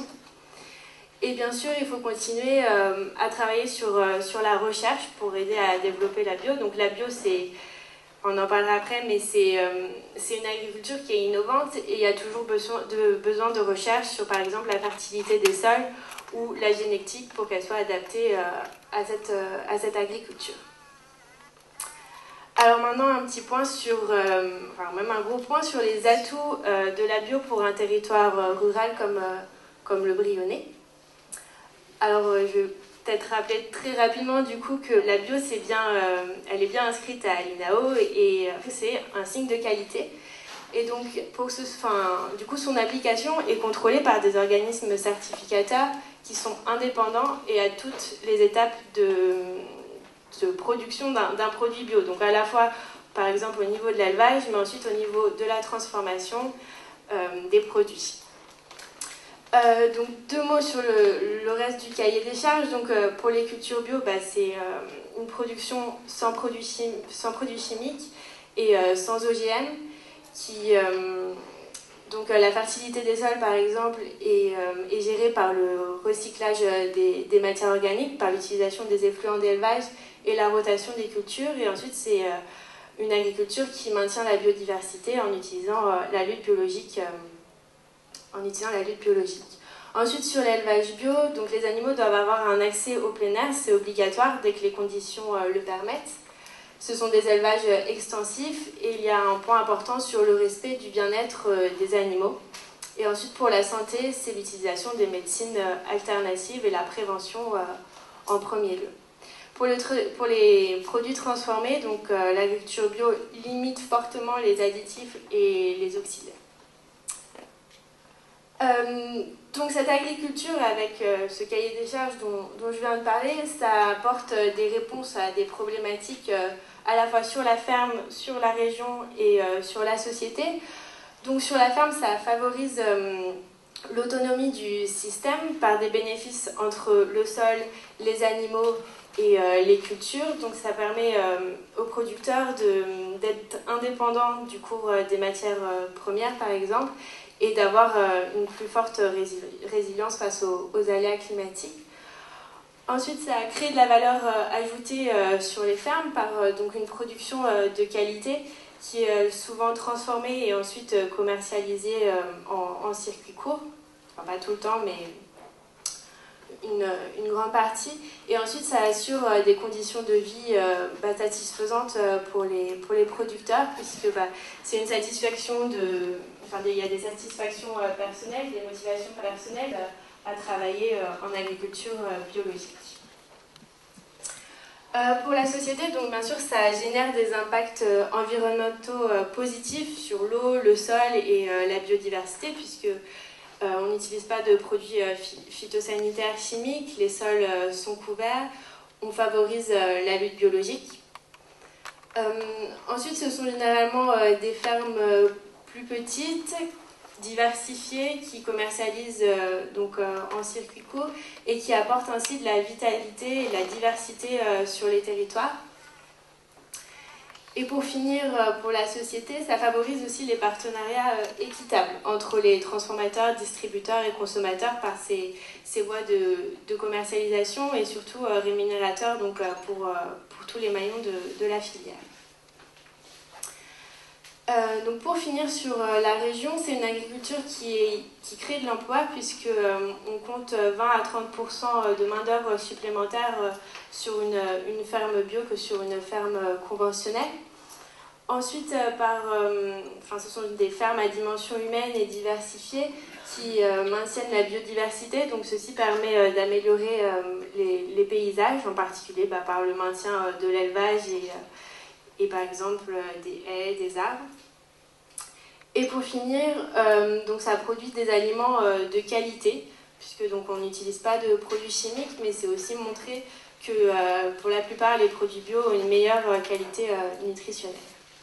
Donc ça, c'était juste une diapo sur une étude qui a été faite par l'ITAB, donc c'est l'Institut technique de l'agriculture biologique, qui montre les répercussions économiques sur la société, l'environnement, la santé et d'autres choses encore de la bio. Donc c'est accessible sur Internet si ça vous intéresse. Ça a été fait en 2016 à la demande du ministère de l'Agriculture, si je ne me trompe pas. Et donc très rapidement, pour finir sur les consommateurs, oui. Donc 80% des consommateurs, des Français ont confiance dans les produits bio, dans la bio en général. 7 sur 10 en consomment régulièrement, donc tous les mois, et 30% d'entre eux sont prêts à augmenter leur consommation de produits bio. Et donc pourquoi ces personnes consomment bio? Donc 66% d'entre eux le font pour des aspects sur la santé. Ensuite, il y a 58% aussi de motivation sur l'environnement et 56% sur la qualité des produits et leur goût. Voilà. Merci. De rien. Henri Baladier, c'est votre tour. Donc, finalement, c'est principalement à partir de votre expérience d'agriculteur et d'agriculteur tirant parti du raccordement des signes de qualité que voilà, vous allez intervenir. On m'a un petit peu fixé un cadre hein, pour mon intervention que je vais vous détailler. Parce que temporel. Oui, j'ai bien compris, mais quand on ne respecte pas la parité, on sait bien que ces dames sont toujours un peu plus bavardes que nous. Donc mais je vais essayer d'être précis et concis. Voilà, donc quand et comment vous êtes-vous labellisé? Pourquoi? Qu'est-ce que cela vous a apporté au fil du temps? Quelles contraintes? Quels enjeux pour vous, votre ferme, votre territoire? Avez-vous transmis votre activité? Comment cela s'est-il passé? Quelles interactions avec le territoire? Quelles préconisations pour l'avenir? Alors, je voudrais faire deux petites précisions. Le label rouge n'est effectivement pas un signe territorial. Enfin, n'est plus, parce qu'à une époque, au départ, la loi d'orientation 1960, je crois, d'Edgar Pisani, les labels rouges pouvaient être régionaux. C'est d'ailleurs comme ça que se sont construits les premiers, notamment dans la volaille. Et puis après, on a interdit au label rouge d'avoir une dénomination territoriale. En ce qui me concerne, je me suis engagé dans la démarche en production bovine en 1989. La volonté de finir le maximum, voire la totalité des animaux produits sur l'exploitation et de les valoriser au mieux, a, je pense, été ma motivation première. Pour vous dire, je castrais les mâles pour les vendre en bœuf à contre-courant de ce qui se faisait à l'époque et ce qui se fait encore, où la plupart des mâles sont vendus en gros tard pour être engraissés en Italie de façon intensive. Je dirais que ça m'a apporté une certaine sérénité pour la commercialisation dans un marché beaucoup moins spéculatif. La survenue de l'épisode de Vache Folle en 1996 m'a conforté dans mes choix, car le label rouge est apparu à l'époque, contrairement un petit peu à ce que disait Dominique Fayard, comme une solution et même une branche à laquelle tout le monde se raccrochait un petit peu.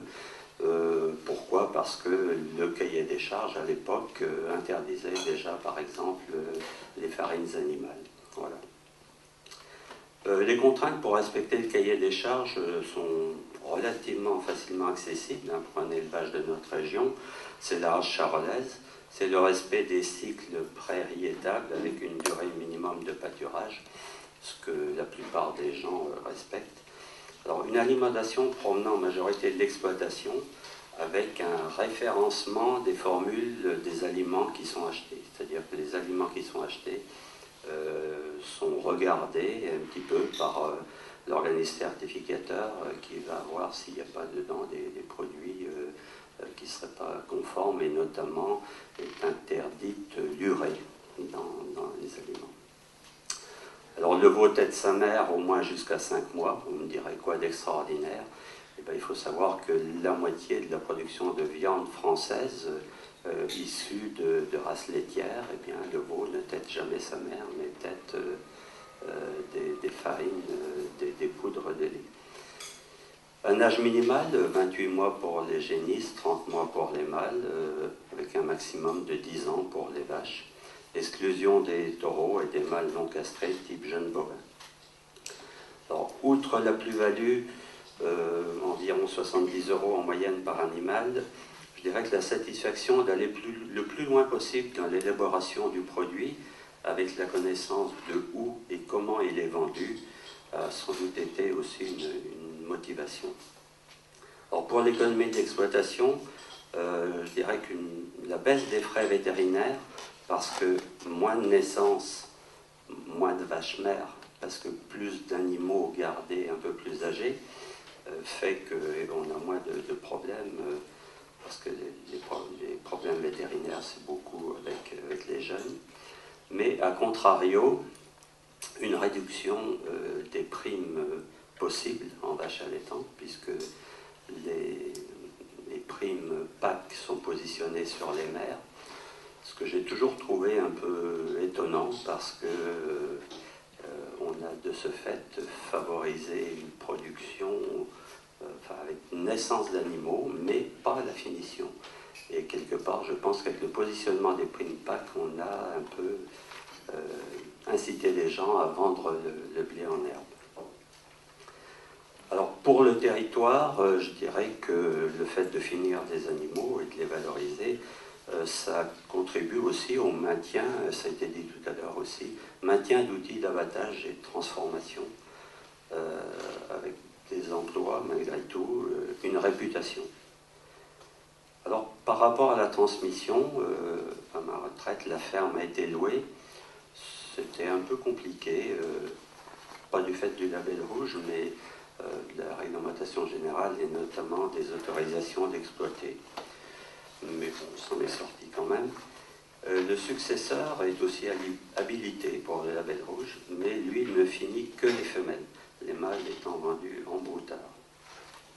La cession a été un agrandissement d'une exploitation existante. Pour l'avenir, moi je pense que la seule chance pour le territoire est de se différencier clairement d'une production de masse. Alors ça peut être avec n'importe lequel des signes qui ont été évoqués, qui ne sont pas contradictoires entre eux, à mon sens. Mais tous ces signes paraissent des outils essentiels pour se positionner auprès des consommateurs. Le label rouge, le bio, l'indication géographique ou l'appellation d'origine protégée, qui sont éventuellement cumulables, comme ça a été dit. On peut très bien avoir du bio et une indication géographique ou appellation d'origine, qui se complètent et qui peuvent aussi, à mon sens, se compléter de façon harmonieuse, voire s'intégrer dans les circuits courts. Nous avons obtenu une dérogation au 13 décembre par les propos pour l'affichage des valeurs nutritionnelles sur les produits issus de petites productions. Alors important, pourquoi est-ce qu'on s'est battu? Donc il y a une dérogation possible pour les producteurs fermiers de ne pas imposer ces fameuses valeurs nutritionnelles du règlement INCO. Alors pourquoi il y a eu une bataille? Parce que ça coûte très cher pour un producteur fermier, toute petite échelle, et qu'il y a une grande variabilité de la matière première. Puis deuxièmement, en fait, le problème de cette information, c'est qu'elle ne touche pas le consommateur qui a besoin de cette éducation. C'est compliqué d'aller lire sur un paquet pour 100 grammes, glucides, donc sucre, matière grasse, non acides gras saturés, protéines, sel, voilà. Donc voilà, sur ces aspects-là, moi je pense que c'est pas le bon goût pour l'éducation. Voilà, en tout cas, c'est des produits. Voilà, et on s'est battu pendant 4 ans. La PC à l'Assemblée maintenant des gens d'agriculture et puis la FNEC ont obtenu cette dérogation le 13 décembre. Oui, alors effectivement, il y a des exceptions comme vous l'avez dit, sur l'affichage, sur les produits, certains produits. Effectivement, par rapport à ce que vous soulevez sur l'information justement qui est véhiculée sur les recommandations nutritionnelles et le fait qu'effectivement il y a une éducation certaine que effectivement ce n'est pas une information qui est accessible à tous, donc effectivement ce sont des choses qui doivent être travaillées et c'est pour ça aussi qu'il y a une réflexion sur améliorer justement cette information sur les qualités nutritionnelles des produits. Vous avez certainement entendu parler des dispositifs Nutri-Score avec les petites pastilles de couleur, donc il y a encore plein de choses qui sont en discussion. Mais on est bien dans l'idée d'essayer de mieux informer le consommateur et que ce soit le plus lisible possible pour avoir cette information santé. Parce qu'effectivement, si on n'est pas spécialiste sur les questions de nutrition, alors déjà que c'est écrit tout petit sur les emballages, le consommateur ne s'y retrouve pas et on a besoin vraiment de repères très faciles, très lisibles pour pouvoir comparer les produits. Donc il y a encore un gros travail à faire sur ces questions-là. Une question pour madame qui vient de répondre. Est-ce qu'il y a des études faites montrant qu'une pomme bio conserve plus de vitamines qu'une pomme pas bio? Alors effectivement, il y a un certain nombre d'études, mais ça demande encore à être étayé, voilà, de voir sur l'ensemble des produits si on a une différence vraiment significative, mais on est plutôt dans l'optique effectivement qu'il y a une plus-value, en tout cas d'avoir des produits de qualité. Donc voilà, il y a des études, mais il faut encore pousser un peu plus pour elles sont pas encore disponibles. La différence, c'est surtout qu'une pomme contient des pesticides et pas l'autre. Oui, effectivement. Alors sur les pesticides, sur la question des pesticides et des produits utilisés, là les études sont largement faites, voilà, sur l'impact santé. Mais sur l'aspect nutritionnel, ça demande encore d'être étayé. Mais effectivement, voilà, les choses sont plutôt...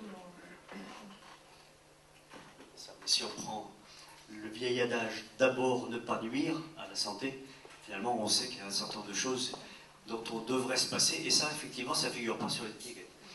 Donc vous vouliez prendre la parole aussi là-bas, allez-y, complétez. Pour convaincre les gens, il faut des études derrière, enfin, on est plus crédible quand on dit voilà, une étude qui montre suivant.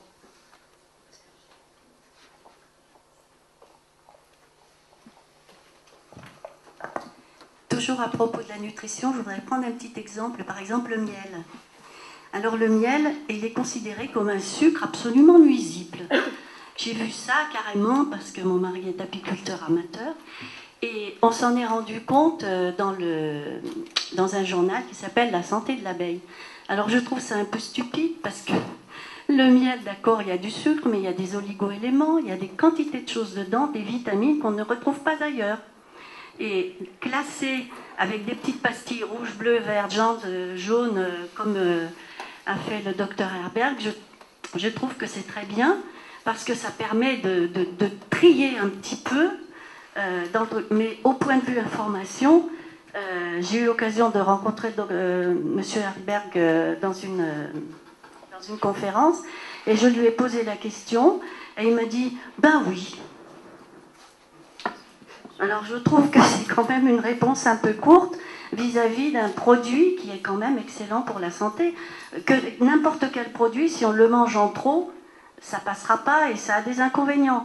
Mais là, classer le miel comme 100% sucre, moi j'ai trouvé que c'était un peu dur à avaler.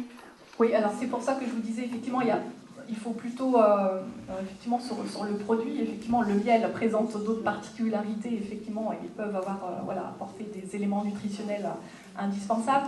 Et effectivement, il faut faire la part des choses, effectivement, hein, c'est comme quand vous dites que l'huile d'olive est meilleure pour la santé, si vous consommez toute la bouteille pour faire votre sauce de salade, effectivement, il faut faire la part des choses. Après, c'est effectivement je disais tout à l'heure l'équilibre alimentaire et le fait d'avoir un impact positif ou négatif sur la santé, ça vient aussi des quantités que l'on consomme et effectivement des sources des aliments consommés. Donc il y a la part des choses à faire. Tout est bon, on peut tout en bonne quantité, j'ai envie de dire. Merci. Je voudrais revenir peut-être sur le questionnement qui a été fait tout à l'heure sur les plus-values. Finalement, tous ces outils que Stéphanie vous a présentés, je crois qu'il faut les considérer comme des outils et qu'ensuite le travail reste à faire de valorisation. Je vais prendre deux exemples. Vous avez le comté, par exemple, qui est une AOC, qui respecte le cahier des charges AOC, et qui a une valorisation, je crois qu'au niveau du lait, il doit être à plus de 500 €, à l'heure actuelle 540 € la tonne. Vous avez dans le même cas des fromages dans le Massif central qui respectent, je dirais, à peu près le même cahier des charges et qui ont, par rapport au prix conventionnel, une plus-value très très minime. Donc il s'agit la plupart du temps de vitalité de la filière, d'imposer par la qualité du produit, par de la promotion, quelque part d'imposer le produit. C'est quelque part ça. Il faut considérer ces signes comme des outils. Je vais prendre un autre exemple, ça a été cité ce matin aussi, une démarche qui n'est pas un signe de qualité, c'est qui le patron ? Vous avez là des producteurs qui valorisent leur lait, je crois, autour de 40 centimes, un peu plus. 39 centimes, voilà, c'est ça, autour de 40 centimes. Simplement en ayant conclu un accord avec une GMS et en s'imposant quand même quelques critères qui sont, je crois, du pâturage et du non-OGM. Voilà, c'est venu d'eux, c'était une initiative, une volonté de le faire. Je crois que c'est ça, et pour tout c'est pareil. Alors après, bien sûr, il peut y avoir des facilitations. L'an dernier, par exemple, il y a eu une tentative de loi, enfin, il y a eu le dépôt de la loi même, d'imposer dans la restauration collective 40% de produits sous SICO ou de circuito, etc. Bon, ça n'a pas abouti pour des raisons tout à fait législatives. Je pense que ça n'aurait jamais été contraignant, mais ça aurait été un signal fort qu'une loi puisse dire, voilà, on va imposer plus de produits, soit de proximité, soit signe de qualité dans la restauration collective, ce qui aurait sans doute permis aussi, et ça a été dit tout à l'heure, de réduire un peu les produits qui ne sont pas consommés, parce qu'à l'heure actuelle, je crois qu'il y a environ 20% des produits qui retournent à la poubelle dans les cantines parce que les gens n'aiment pas. Alors quelquefois, en mettre un peu moins, mais mettre quelque chose de bon, ça peut être une solution. Et on milite pour ça. Ce que vous disiez sur le signe de qualité comme outil, Stéphanie Duché, vous avez peut-être quelque chose à ajouter là-dessus, parce que vous avez esquissé tout à l'heure l'accès à un signe de qualité, ou la pratique, une fois qu'on l'a acquis, le signe de qualité pouvait sous-tendre une dynamique collective sur un territoire, entre producteurs notamment. Mais pas seulement. Pas seulement, voilà. En effet, donc, si vous voulez, en fait, les signes de qualité sur un territoire donné, donc on est d'accord, par exemple, le label rouge est un signe franco-français, et donc, par exemple, on a donc, le label rouge dont parlait Monsieur Baladier. Le siège du groupement est basé à Charolles. Donc effectivement parce qu'il est lié en plus à la race charolaise et donc tout naturellement, initialement il était géographiquement identifié ici, sauf que ce label rouge là qui est le 1189, il a un numéro, peut être en fait produit par des éleveurs dans toute la France. C'est la particularité du label rouge, d'accord? Pour autant, sur le territoire du Charolais-Brionnais, ce label rouge participe par l'application de son cahier des charges et les conditions qui sont définies à l'intérieur, participe grandement à la structuration du paysage dont parlait Dominique, à l'économie du territoire, à l'emploi du territoire aussi, parce qu'on est bien d'accord que un seul signe sur ce territoire ne serait pas suffisant. C'est une multiplicité de signes et de production qui fait que ce territoire est riche, diversifié, et que derrière, ces SICO engendrent d'autres impacts et d'autres dynamiques. Et donc il y a tout un lien en fait qui se crée et des interactions avec tous les opérateurs du territoire en fait. Donc je vois par exemple, on peut avoir un lien avec des parcs nationaux quand il y a un parc national. On a énormément de liens avec les restaurants en locaux, notamment par rapport au patrimoine gastronomique. C'est une mise en valeur de ces produits sous SICO qui permettent aussi aux restaurateurs de les mettre en valeur, mais aussi derrière de développer, d'attirer, etc. Et du coup, tous ces signes participent à la notoriété complète du territoire, que ce soit sur des enjeux économiques, sur des enjeux environnementaux, sur des enjeux sociaux, bien évidemment, parce que tout à l'heure, j'ai bien aimé, c'est un des premiers mots d'ailleurs qui a été prononcé dans la première table ronde, c'est qu'on parle d'hommes, ce ne sont que des histoires d'hommes. Et du coup, on vit sur des territoires d'hommes, avec des productions mais qui sont faites par des hommes, ce sont des choix humains, et donc ce sont des ententes humaines et des décisions humaines partagées qui aboutissent à des démarches et à une structuration de paysage particulière qu'on souhaite défendre et protéger. Voilà. Et donc ce sont que des outils, et il y en a plein d'autres en fait. Les SICO, c'est pas énorme au final sur l'ensemble de la production agricole française, mais c'est un outil notamment de développement rural, j'insiste. Oui, moi je pense qu'on pourrait peut-être dire, et ça en se reliant aussi à la démarche Tous Paysans ici en Brionnais, que quand il s'agit d'un territoire relativement restreint, les dynamiques sont d'autant plus intenses. J'ai en tête ce qui s'est passé autour de la récolte de Condrieu ou autour de la fourme de Montbrison, quand elle a voulu se distinguer de la fourme d'Ambert et de Montbrison. Donc là, maintenant, il y a une appellation propre à la fourme de Montbrison, qui est des monts du Forêt, côté Loire, si vous voulez, seulement 28 communes. C'était des dynamiques interacteurs, et pas seulement interpaysans, qui ont été très fortes. Peut-être qu'il y a, dans certains cas, l'avantage de se relier à un signe de qualité déjà reconnu et d'une aire géographique assez vaste, mais aussi d'autres avantages en termes de dynamique interacteurs et de force de développement d'avoir un territoire restreint. Il faut doser entre les deux, sans doute. Vous avez raison, mais dans la plupart des cas, sauf en agriculture biologique, où il n'y a pas de structure, j'allais dire, transversale entre le producteur et enfin, toutes les étapes, tous les autres signes, il y a ce qu'on appelle un organisme de gestion, qui est en fait le lieu où se retrouvent les producteurs, les transformateurs, éventuellement les distributeurs, et qui gère l'ensemble du système, y compris les contrôles et l'organisme certificateur. Il manquerait peut-être une représentation des consommateurs. Il peut éventuellement, oui, effectivement. Mais c'est pas interdit. Après, l'ODG est ouvert. Tout à fait. Les ODG, donc les groupements de producteurs sont totalement ouverts puisque l'INAO les reconnaît. C'est-à-dire que, outre le fait de reconnaître le produit sous la dénomination demandée, l'INAO s'assure également que le groupement porteur de la démarche respecte un certain nombre de règles, et notamment le fait qu'il soit ouvert, qu'il soit totalement transparent et que l'ensemble de ses décisions soient totalement démocratiques et équitables au niveau de tous les opérateurs de la filière.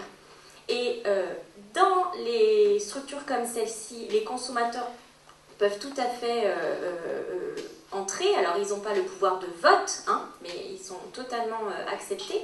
Et il faut savoir qu'au sein des instances de l'INAO, les instances décisionnelles dont je vous parlais, quand on parlait de 50% de producteurs, opérateurs des filières, il y a aussi, siègent aussi des représentants des consommateurs. C'est une structure qui est totalement transparente en fait vis-à-vis de son travail et des décisions qui sont prises. Merci. Alors peut-être encore une ou deux questions ou interventions dans la salle. Allez-y.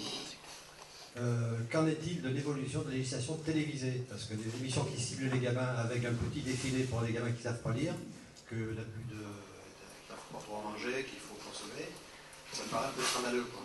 Alors, il faut savoir que pour les publicitaires, il y a l'obligation d'imposer ce petit bandeau que vous voyez pratiquer une activité physique régulière, de rappeler en fait les bonnes pratiques en alimentation et en activité physique. Donc ça, ce sont des obligations qui sont posées.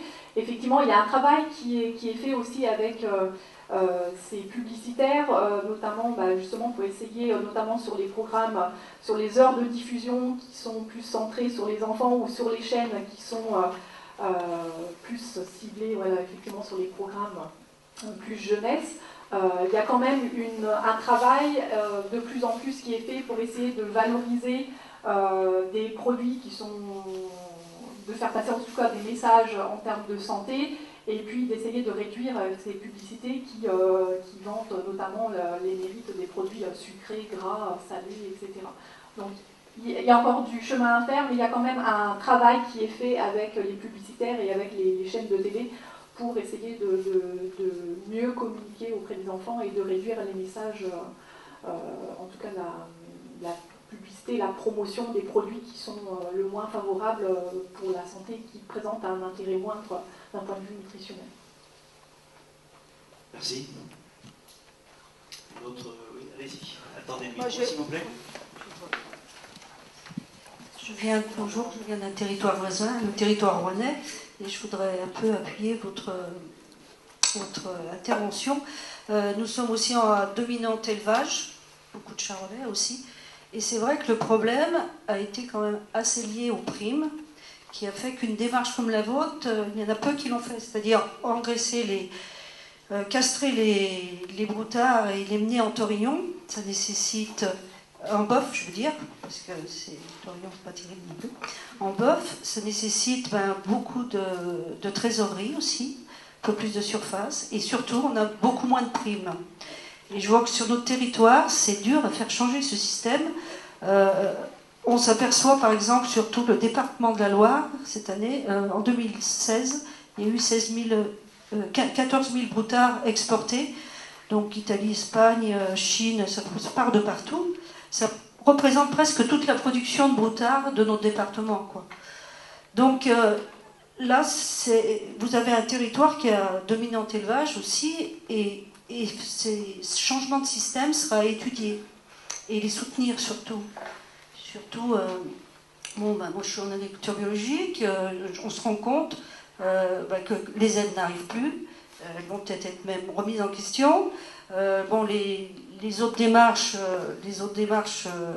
je ne sais pas comment elles fonctionnent, mais c'est vrai que ça demande quand même du soutien de ces éleveurs qui ont choisi un autre modèle, une autre forme de transformation et de vente avec de la qualité derrière. Et le système actuellement ne permet pas cela. Nous, sur notre territoire, c'est dommage parce qu'on a 2 abattoirs, Sicarève et l'abattoir de Charlieu, qui demandent qu'avoir plus d'animaux locaux sur leur territoire. Et puis, ça répond aussi à une valorisation des herbages. On a des beaux herbages et c'est dommage que nos broutards y partent et soient engraissés après avec de l'ensilage maïs dans les plaines du Pau ou autre. Voilà. Oui, c'est vrai, mais je ne suis pas sûr que quand la décision du positionnement des primes a été prise en accord avec la profession, il faut bien le dire, les syndicats ont été associés à ce positionnement. Je ne suis pas sûr qu'on ait mesuré à l'époque les effets induits de ce positionnement. Bon, on le voit maintenant, voilà, c'est comme ça. Je ne sais pas si un jour ça se modifiera, mais au-delà de ce que vous dites, je trouve qu'il y a aussi clairement une perte de notoriété, puisque plus de la moitié des animaux qui naissent sur le territoire vont se faire engraisser ailleurs, et que si on était à 80% des animaux qui naissent sur le territoire qui sont finis ici, avec des conditions précises et de la promotion, etc., je pense qu'on serait effectivement beaucoup plus fort. En tout cas, aussi raison de plus d'encourager des dynamiques concertées entre producteurs, ces producteurs-là dont vous parlez, et les consommateurs du même territoire. Alors, un dernier tour de parole ici, pour ceux ou celles qui le souhaitent, pour qu'il y ait un point important qui vous semblerait oublié pour le moment, et puis après, nous devrons conclure cette table ronde. Je voulais juste rajouter quelque chose là sur justement l'engraissement des bovins mâles. Donc en bio, c'est aussi un problème parce que les broutards, ils ne sont pas du tout valorisés dans le circuit bio. En fait, ils repartent dans le circuit conventionnel. On avait fait des statistiques que j'ai plus vraiment en tête sur les élevages bourguignons, donc des élevages bio. La plupart des mâles partent en conventionnel, j'ai plus le chiffre exact. Et donc c'est quelque chose sur lequel on travaille au sein des organismes de développement de la bio et aussi en concertation avec les opérateurs de la filière viande sur l'engraissement déjà des femelles pour commencer, pour qu'elles soient toutes finies, et ensuite des mâles en bœuf ou en veau par exemple. Dominique Fayard, vous avez quelque chose à ajouter ? Moi, je voulais juste ajouter, en fait, par rapport aux alertes que vous faites, je veux dire, justement, on parlait des signes de qualité. Les signes de qualité sont là justement pour soutenir les éleveurs dans leurs choix. Et ces choix, et ces bons choix, et ces bonnes orientations. Donc après, effectivement, l'INAO s'arrête là, on ne peut pas aller plus loin. Et après, on a les règles européennes, donc avec la PAC, mais peut-être que M. Brunet interviendra, mais au niveau de la PAC, on sent quand même qu'il y a d'énormes changements sur les critères futurs à venir, des critères d'attribution des primes, notamment au niveau des élevages bovins allaitants. Et donc, du coup, je pense que c'est aussi encourageant. Alors après, c'est un petit travail de fourmi, mais les signes de qualité et les éleveurs qui sont intégrés dans ces signes, on s'aperçoit que c'est eux qui s'en sortent toujours le mieux, entre guillemets. Tout du moins, on essaye de... C'est un outil pour obtenir une plus-value, valorisation, essayer de s'en sortir, les encourager et les soutenir dans leurs choix et les orientations, qui plus est, qui s'intègrent parfaitement dans les politiques actuelles et à venir, qui sont toujours dans cet objectif d'écologie et d'environnement. Et donc, on est dans la bonne ligne avec les signes de qualité. Donc, restons positifs et ça va aboutir. Après, il y a d'autres choix qui sont faits sur ce territoire qu'on ne maîtrise pas, qui est notamment l'envoi en Italie. Mais parce que c'est une autre stratégie commerciale, enfin clairement les choix économiques sont faits comme ça. C'est aussi une plus-value pour d'autres éleveurs. Voilà, chacun vit à côté et tout le monde fait ses choix et tout le monde peut s'entendre et ça participe quand même à l'économie aussi du territoire. Merci. Donc n'oubliez pas, dernier point, allez-y. Un petit commentaire si ça vous ennuie pas. Ça va peut-être pas nous mettre en appétit, mais il faut quand même juste constater que depuis qu'on met de l'argent dans l'agriculture, sous toutes les formes, on est de plus en plus pauvre. Alors on en parlera peut-être cet après-midi, mais à un moment donné, il y a une réforme monumentale qu'il va falloir faire, parce que d'autant que, enfin moi j'ai une place à Bruxelles, donc ça me parle un petit peu. Aujourd'hui, on n'a pas encore compris, ni à Paris, ni à Bruxelles, ce que c'était que l'agriculture. Et on voit encore l'environnement comme une contrainte. Ce qui est juste pathétique. On croit qu'il faut protéger la nature et qu'on croit qu'il faut protéger l'environnement. On croit qu'on n'a qu'à voir le dégât aujourd'hui de la politique des MAE et tout ce qui va avec. On n'avance pas. On met un bout de pansement sur un truc, mais jamais on va traiter la cause. Jamais on va traiter la cause. Vous nous traduisez MAE? Mesure agro-environnementale. C'est un truc qui sert à pas grand-chose. Et vous vous situez en deux mots? Comment? Pouvez-vous vous situer en deux mots? J'interviendrai cet après-midi, je suis président de l'association française d'agroforesterie et directeur d'une structure d'agroforesterie dans le Gers. Si vous permettez juste un commentaire, moi je vous laisserai bien sûr de paternité de vos propos, mais par rapport à ce que vous avez dit, et puisque je ne suis pas tenu par le devoir de réserve, je vous dirais que s'il n'y avait que dans l'agriculture le fait qu'on injecte de l'argent et qu'on est de plus en plus pauvre, bon, ça veut peut-être dire que l'argent qui est mis n'est pas de façon tout à fait à bon escient, et qu'il faut peut-être réfléchir qui et comment aider. Voilà, donc n'oubliez pas d'indiquer sur les post-it de couleur rose ce que vous avez principalement retenu de cette